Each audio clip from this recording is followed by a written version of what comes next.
विमर्श classes STM के आज के इस नए एपिसोड में एक बार फिर से आप सभी का हार्दिक स्वागत है।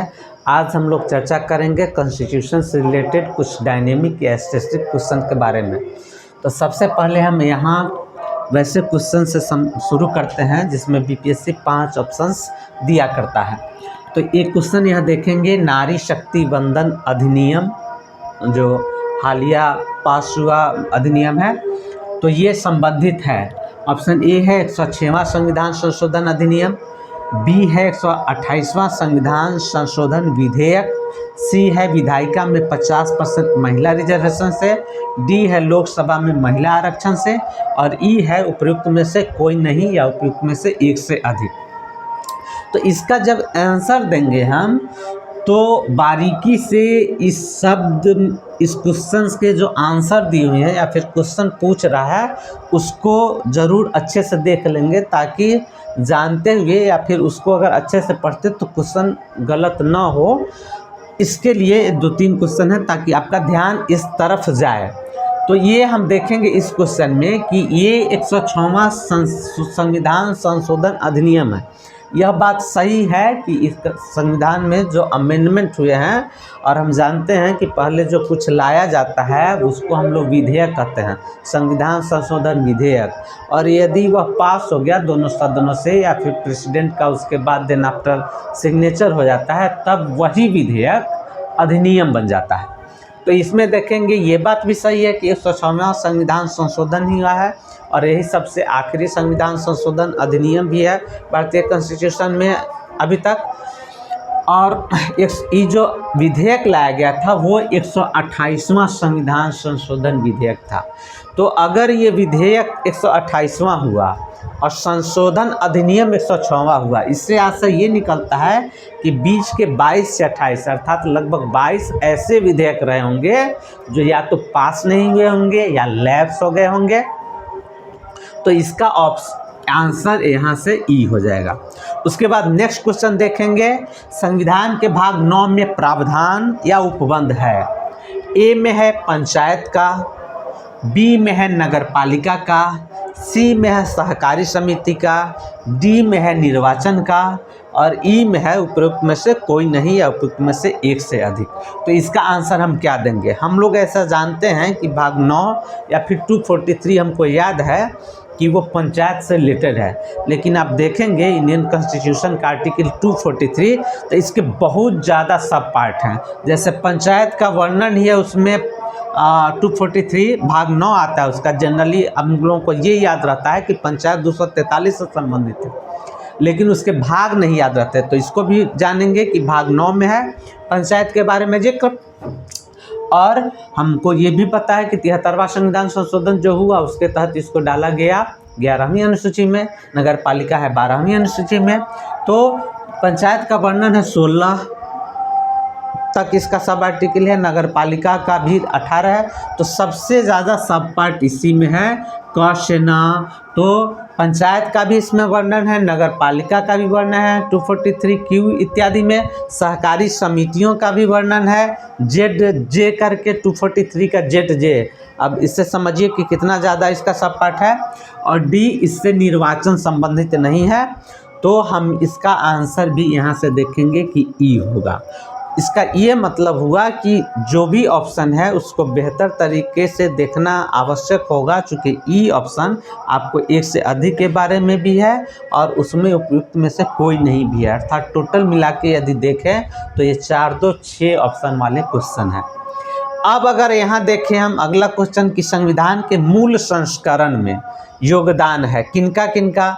बी.आर. अम्बेडकर, जिनका नाम हम लोग भली भांति जानते हैं, और हम लोग जानते हैं कि जब संविधान बना तो 13 समितियां बनाई गई थी, और उसमें सबसे जो मेन समिति थी वो ड्राफ्टिंग समिति थी। और कई बार ऐसा होगा कि अंग्रेजी में ही शब्द दिए रहेंगे ड्राफ्टिंग कमेटी, तो उसके आपको हिंदी टर्म भी निश्चित रूप से जानने चाहिए। प्रारूप समिति को ही हम लोग मसौदा समिति भी कहते हैं और इसी को ड्राफ्ट कमेटी भी कहते हैं। तो ड्राफ्ट कमेटी के अध्यक्ष जो थे वो बी.आर. अम्बेडकर थे, लेकिन हम लोग अक्सर प्रेम बिहारी नारायण रायजादा है ऑप्शन, सी में है नंदलाल बोस एवं राम मनोहर सिन्हा, डी में है V.K.R.V. राव, और ई में है उपयुक्त में से कोई नहीं, उपयुक्त में से एक से अधिक। ऐसा क्वेश्चन आए तो आप अपने मन में अभी जब देख रहे हैं तो सोचिए कि आप क्या आंसर दे सकते हैं। तो हम लोग इनका नाम भली भांति जानते हैं और ये भी हम जान रहे होंगे कि एक राव करके हैं जो संवैधानिक सलाहकार के रूप में काम किए हैं।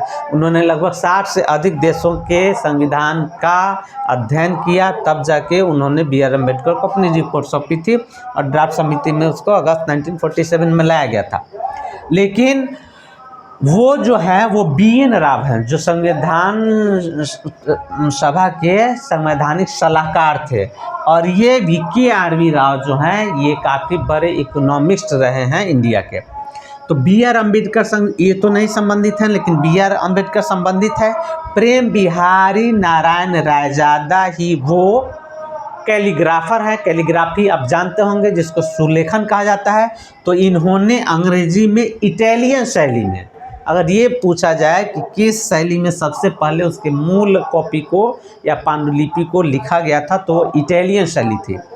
उसमें इन्होंने प्रेम बिहारी नारायण रायजादा ने इंग्लिश में उसको लिखा था, तो इनका भी रोल है।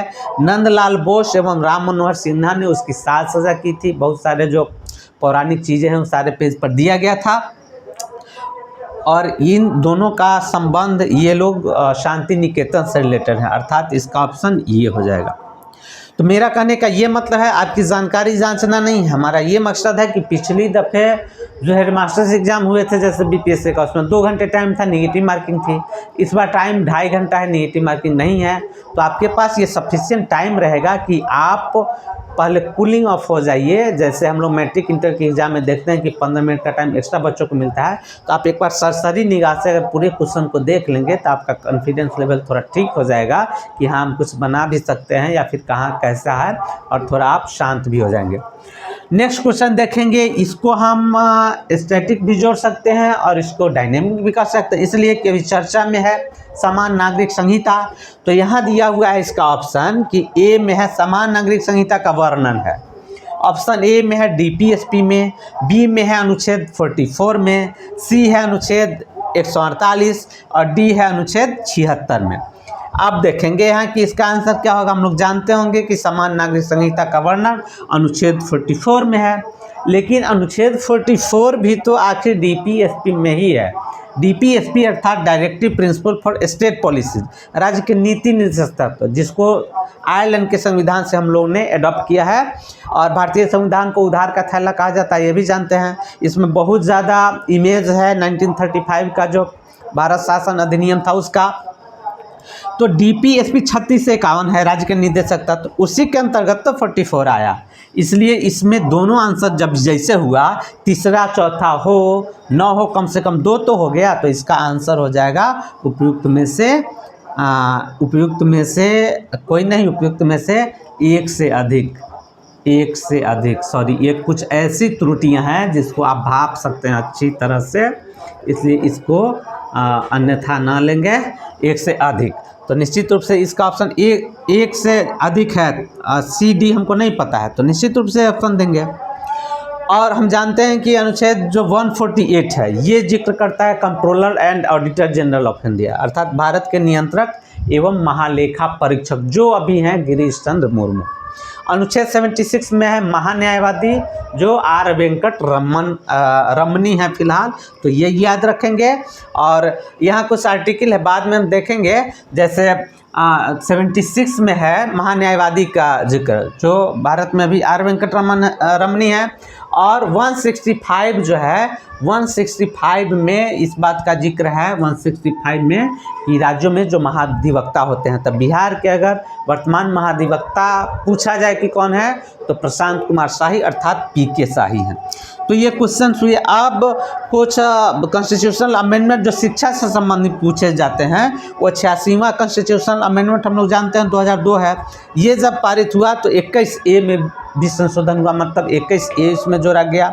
ये प्राण एवं दैहिक स्वतंत्रता का अधिकार देता है, लेकिन यही फंडामेंटल राइट में भी है। ये प्राण एवं दैहिक स्वतंत्रता से मतलब है कि शिक्षा का अधिकार मिले, स्वच्छ वायु का अधिकार मिले, हमको प्राइवेसी का अधिकार मिले, ये सारा है। तो ये जब अमेंडमेंट हुआ तो 21A जोड़ा गया, 245 में भी संशोधन हुआ। हम लोग जानते हैं कि फंडामेंटल जो ड्यूटीज़ है भाग 4 में और भाग 4 क में और अनुच्छेद 51 क में इसको भी जोड़ा गया। यहाँ हमने रीट लिखा है। रीट का ये मतलब है कि हम लोग जो 5 रीट है, मात्र मौलिक अधिकार 6 हैं, जो 7 था संपत्ति का अधिकार उसको हटा दिया गया, और जो रीट है वो 5 तरह के दिए गए हैं। और अगर इस तरह का क्वेश्चन आता है कि भारतीय संविधान की आत्मा किसे कहा जाता है, तो हम लोग प्रियम्बल को देंगे, मतलब प्रस्तावना को देंगे। और ये प्रस्तावना वही है जो जवाहरलाल नेहरू ने उद्देश्य प्रस्ताव जो पेश किया था, वही दरअसल बाद में जाके वो प्रस्तावना का रूप लिया है। ठीक है, तो अगर रीट की इसमें बात की जाए तो लिखा रहता है क्वेश्चन में अगर इस तरह से कि डॉक्टर भीमराव अम्बेडकर ने किसे भारतीय संविधान की आत्मा कहा था, तो वो होगा संवैधानिक उपचारों का अधिकार, अर्थात राइट टू कॉन्स्टिट्यूशनल रिमेडीज। और वो 5 तरह के हैं। अब इस पर फोकस ये कर रहे हैं, आप ये सोच रहे होंगे कि ये तो पढ़ा हुआ है कई बार, लेकिन कई बार पढ़ने पर भी फंडामेंटल राइट्स से क्वेश्चन निश्चित रूप से आते ही हैं, रीट वगैरह से आते ही रहते हैं। तो आप जैसे पढ़े हैं, आप पढ़े हैं बंदी प्रत्यक्षीकरण, और उसको हिंदी में भी लिखा जाएगा हैबियस कॉर्पस, तो आप कंफ्यूज नहीं हो, वही है बंदी प्रत्यक्षीकरण। अर्थात किसी को इलीगली रूप से डिटेन करके रखा गया है, तो फिर उसको सक्षम प्राधिकार के पास कोर्ट में पेश करना होगा, कारण बताना होगा। तो ये हैबियस कॉर्पस एक हुआ। दूसरा है कियो वारंटो, अर्थात अधिकार परीक्षा। तो उसको अंग्रेजी में भी हम जानेंगे कि अधिकार परीक्षा को कियो वारंटे कहते हैं। और परीक्षा माने कारण पूछना, और कियो से है तो इस तरह आप कोरिलेट करके याद कर सकते हैं। तो कियो वारंटो है कि अगर उसको कोई आदमी इस तरह से एक्ट कर रहा हो कि वो अपना जो ड्यूटीज़ है उसका ठीक से एक्सरसाइज नहीं कर रहा है, तब उस पर कोर्ट कॉग्निजेंस लेता है। वो है परमादेश, मतलब मैंडेमस है। ये जो गवर्नमेंट सेक्टर के ऑफिशियल हैं उनको या फिर कोर्ट वगैरह को भी जारी किया जाता है। उसमें ये किया जाता है कि आप अपने कर्तव्यों का सम्यक निर्वहन करें। तो 3 हो गया। और एक सर्टियोरी होता है जो उत्प्रेषण हुआ, निचली अदालत को ऊपरी अदालत कहता है कि आप ऊपर के अदालत में इसको भेज दें, वो आपके अधिकार क्षेत्र से ऊपर का है। और एक होता है प्रोहिबिशन, अर्थात प्रतिषेध लेख, जो रोक दिया जाता है कि आप इस पर न्याय निर्णय नहीं दे, तो वो जो है प्रतिषेध लेख, उसको प्रोहिबिशन कहते हैं। तो ये 5 ही हैं। और इसी से रिलेटेड कुछ क्वेश्चन आएंगे कि किस रीट में आएगा। तो अगर ठीक से देखे रहेंगे तो निश्चित रूप से हम इसका सही आंसर दे पाएंगे। और इस बार बहुत अच्छा टाइम है, आप क्वेश्चन को बारीकी से देखेंगे, उसके तकनीकी पहलू को देखेंगे तो सही आंसर बनने की ज़्यादा संभावना रहेगी। और देखे और आंसर लगा दिए तो इस तरह की गलती आपको भारी पड़ेगी। तो ये मेरा सजेशन है जस्ट आपसे। अब यहाँ देखेंगे कि कुछ रिसेंट अमेंडमेंट जो हुए हैं, जो कॉन्स्टिट्यूशन का डायनेमिक पहलू हम कह सकते हैं। तो आप पढ़े ही होंगे, ऐसा नहीं है कि आज पढ़ाई हो रही। हमारा तो सिर्फ ये मकसद है कि आपको कनेक्ट करके रखे रहें। तो ये है कि 100वां संविधान संशोधन, ये सब अधिनियम की हम बात कर रहे हैं। तो और जनरली ई गवर्नमेंट आने के बाद जो एनडीए गवर्नमेंट है 2014 से टिल द डेट, तो उसमें जो हुआ है उसके बारे में चर्चा करते हैं कि इससे कहीं पूछा जाए। 100वां कॉन्स्टिट्यूशनल अमेंडमेंट जो है ये वो भारत बांग्लादेश के बाद के बीच 1974 में सीमा से संबंधित कुछ समझौता हुआ था। उसी से संबंधित ये है कि कुछ उनके अधिकार क्षेत्र का या उनके आसपास का सीमा उनको दे दिया गया और अपने आसपास का जो है अपने पास रखा गया। तो ये भारत बांग्लादेश के बीच का रिलेटेड मामला है, ये जानेंगे। 101वां कॉन्स्टिट्यूशनल अमेंडमेंट एक्ट को बेहतर से जानेंगे। ये कभी भी पूछा जा सकता है और कई बार पूछा भी गया है। ये गुड्स एंड सर्विसेज टैक्स है, इनडायरेक्ट टैक्स में आता है और ये 1 जुलाई 2017 से इन्फोर्स्ड हुआ है। अब 102nd कॉन्स्टिट्यूशनल अमेंडमेंट ये है national commission for backward classes, राष्ट्रीय पिछड़ा वर्ग आयोग, और इसको इस संविधान संशोधन के द्वारा केंद्र सरकार ने इसको संवैधानिक दर्जा दे दिया। अब इसको जब दर्जा दे दिया गया तो एक मामला गया सुप्रीम कोर्ट के पास। तो सुप्रीम कोर्ट ने कहा कि नहीं, अब बीसी को डिसाइड करने का, ये ओबीसी के डिसाइड करने के लिए इनका इंटरफेयर आवश्यक होगा। तो सारे राज्यों को आपत्ति होने लगी। तो फिर जब सुप्रीम कोर्ट का मामला है तो उससे आगे कहाँ जाएगा। अब एक ही नियम सिर्फ बचता है कि आर्टिकल 368 का यूज करते हुए कॉन्स्टिट्यूशनल अमेंडमेंट किया जाए। तो फिर इसी से कोरिलेटेड है 104। इसमें 104 नहीं 105 105वां संविधान संशोधन अधिनियम ये SEBC है, अर्थात सोशली एजुकेशनली बैकवर्ड क्लास। इस तरह के जो क्लास हैं तो उनको डिसाइड करने का अधिकार, मतलब उनमें इंटरप्ट करने का अधिकार राज्यों को भी दिया गया। और 103rd कॉन्स्टिट्यूशनल अमेंडमेंट जो है ये हम जानते हैं कि ये जो है EWS अर्थात इकोनॉमिकली वीकर सेक्शन को रिजर्वेशन दिए जाने से 10% रिजर्वेशन जो दिया गया है उससे संबंधित है। अब 104वां संविधान संशोधन अधिनियम को अगर देखेंगे तो इसमें ये किया गया है कि आप याद करिए संविधान का आर्टिकल 330 जिसमें लोकसभा में SC ST के लिए सीटों का आरक्षण किया गया है। और लोकसभा में SC के लिए चूँकि इस बार इलेक्शन भी हुआ है तो ये थोड़ा सा रिलेवेंट क्वेश्चन भी है कि 330 में चर्चा की गई है कि लोकसभा में अनुसूचित जाति के लिए 84 सीट रिजर्व हैं और उसी तरह से ST के लिए 47 सीट रिजर्व है। अब 331 है जो लोकसभा में अगर सम्यक प्रतिनिधित्व नहीं है एंग्लो इंडियन समुदाय का तो 2 सीट उनके लिए रखा गया है कि राष्ट्रपति उनको मनोनीत कर सकते हैं। ये 331 जस्ट एंग्लो इंडियन से संबंधित है। उसी तरह 332 राज्य की जो विधायिका है स्टेट लेजिस्लेचर है उसमें SC और ST के मेंबर के लिए सीट रिजर्व किया गया है। तो सारे राज्यों की जानना ज़रूरत नहीं है लेकिन बिहार की जानेंगे। बिहार में 38, बिहार में विधानसभा की कितनी सीटें 243 किससे संबंधित पंचायत से। और पंचायत से संबंधित तो इसमें राज्य विधानसभा में बिहार में 38 सीट। बिहार में कितने जिले 38, वही उतना 38 जो है वो SC के लिए रिजर्व है और 2 सीट रिजर्व है ST के लिए। तो ये 332 हो गया। 333 स्टेट लेजिस्लेचर में एंग्लो इंडियन के लिए सीट का रिजर्वेशन था जिसको एंग्लो इंडियन वाला तो ख़त्म कर दिया गया। अब उसके लिए ना स्टेट लेजिस्लेचर में रहेगा और ना लोकसभा में रहेगा। लेकिन वो SC ST के लिए जो रिजर्वेशन था वो 2020 में ख़त्म हो रहा था। नेक्स्ट 10 साल के लिए उसको एक्सटेंड कर दिया गया। अब हम जानेंगे 106वां संविधान संशोधन अधिनियम जो सबसे लेटेस्ट है।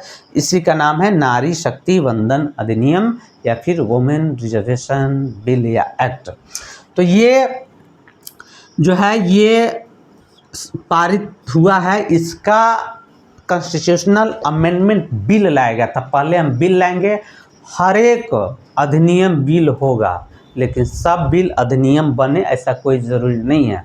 जैसे सारा का सारा धन विधेयक वित्त विधेयक होगा लेकिन सारा वित्त विधेयक धन विधेयक होगा ऐसा ज़रूरी नहीं है। और धन विधेयक की चर्चा आर्टिकल 110 में है। तो ये नारी शक्ति वंदन अधिनियम जो लाया गया था इसके लिए संविधान संशोधन विधेयक वो था 128वां जो यहाँ था। लेकिन ये एक्ट बना है 106वां।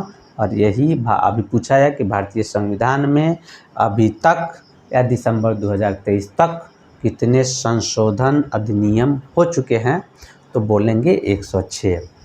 और इसमें ये क्या गया है, ये इन्फोर्स्ड हो गया ऐसा नहीं है। इसमें 33% रिजर्वेशन देने की बात की गई है लोकसभा में और राज्यों की विधानसभा में। और वो देने की जो बात की गई है तो जैसे आरक्षण के अंदर उसमें आरक्षण रहेगा। जैसे SC का 84 सीट हुआ तो इसी का 1/3 फिर महिलाओं के लिए होगा। और इसका डिसीजन इस तरह से होगा रोटेशन पर। जैसे परिसीमन आयोग बनेगा। अब केंद्र सरकार ने घोषणा कर रखी है कि तुरंत सेंसस होने जा रहा है, नेक्स्ट सेंसस। और सेंसस जब हो जाएगा उसके बाद परिसीमन आयोग का गठन कर दिया जाएगा, डिलिमिटेशन कमीशन। तो डिलिमिटेशन कमीशन के बारे में भी हम जानेंगे कि अभी तक कितना बना है। 1952 में बना, 62 में बना, 73 में बना और 4th जो बना था 2002 में उसका रिकमेंडेशन आया 2008 में। जिस तरह से अभी आप देख रहे हैं कि लोकसभा निर्वाचन क्षेत्र का कैसे कैसे पुनर्गठन हुआ। ओके, तो इस सेंसस संबंधित आर्टिकल 246 से 2 दूना 4 दूना 6 ये जनगणना से संबंधित है।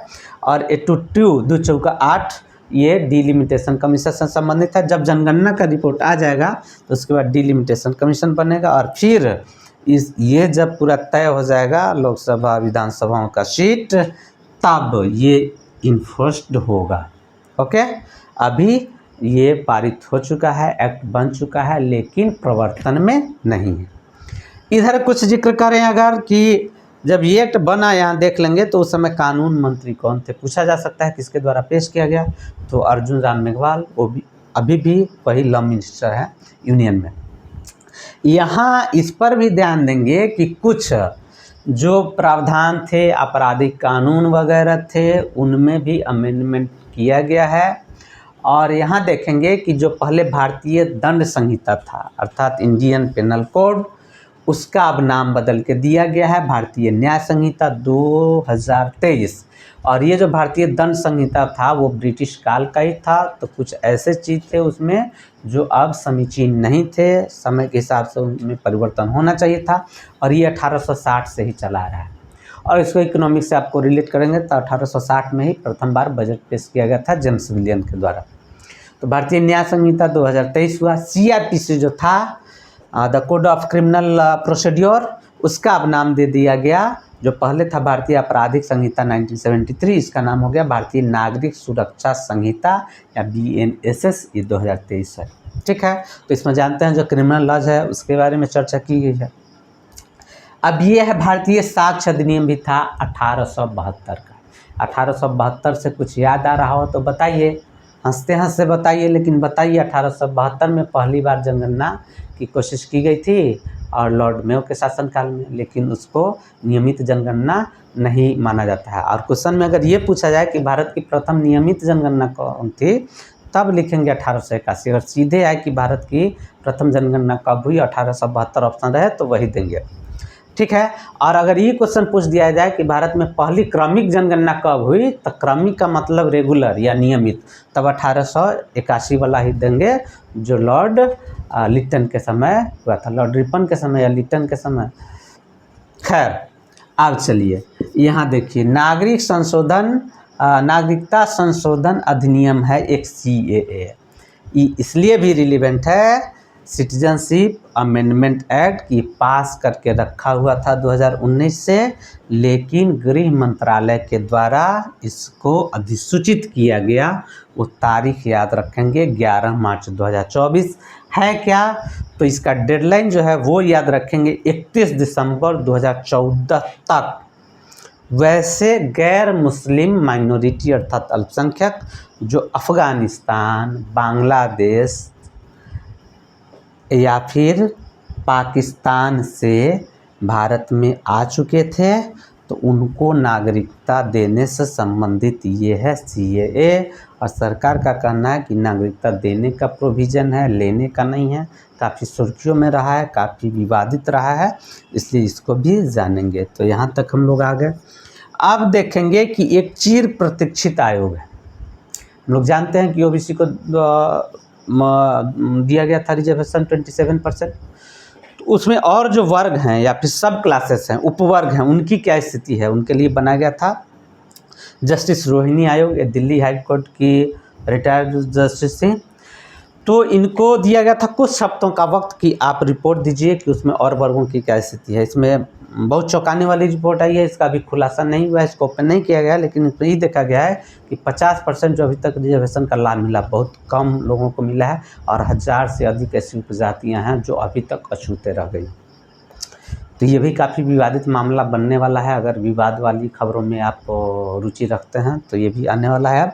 तो ये रिपोर्ट कुछ हफ्तों के लिए देना था, इस आयोग को रिपोर्ट कुछ हफ्तों में, लेकिन लगभग 6 वर्ष लगे, 14 बार इसका एक्सटेंशन किया गया। आखिर में 31 जुलाई 2030 को मोहतरमा रोहिणी मैम के द्वारा राष्ट्रपति श्रीमती द्रौपदी मुर्मू को सौंपा गया है। एक यहाँ लिखा हुआ है NCERT, जिसका इस्टेब्लिशमेंट हुआ था 1961 में, याद रखेंगे। और ये GK से रिलेटेड भी हो सकता है या फिर एजुकेशन से रिलेटेड भी हो सकता है। तो 1961 में हुआ इसका इस्टेब्लिशमेंट। ये राज्य, यूनियन या फिर स्टेट को कोलैबोरेशन करता है ये, और पाठ्यक्रम इत्यादि पाठचर्या बनाने में मदद करता है, इमदाद करता है। तो इसका जो 63वां जोड़ लीजिए 1961 से 2023 में कितना वर्ष होगा, तो उसके उपलक्ष्य में जो कार्यक्रम आयोजित किया गया था, शिक्षा मंत्री अभी भी हैं भारत के धर्मेंद्र प्रधान, कुछ मिनिस्ट्री का जो पोर्टफोलियो है वो वही रहा है। तो धर्मेंद्र एनसीईआरटी को डीम्ड यूनिवर्सिटी का दर्जा दिया गया है। तो मेरा कहने का ये मतलब है, आप स्क्रीनशॉट ले सकते हैं तो ले लीजिए, लेकिन मेरी कोशिश है कि इन क्वेश्चंस या इन टॉपिक्स या इन तथ्यों के माध्यम से आप थोड़ा ब्रॉड वे बनाएं और पढ़ाई के प्रति उन्मुख रहें और कंटिन्यूएशन आपका बना रहे। अंत तक वीडियो देखने के लिए बहुत बहुत धन्यवाद, शुक्रिया। ज़्यादा से ज़्यादा लाइक करिए, सब्सक्राइब करिए, शेयर करिए। एक बार फिर से बहुत बहुत धन्यवाद। ठीक ठाक आवाज़ होगा।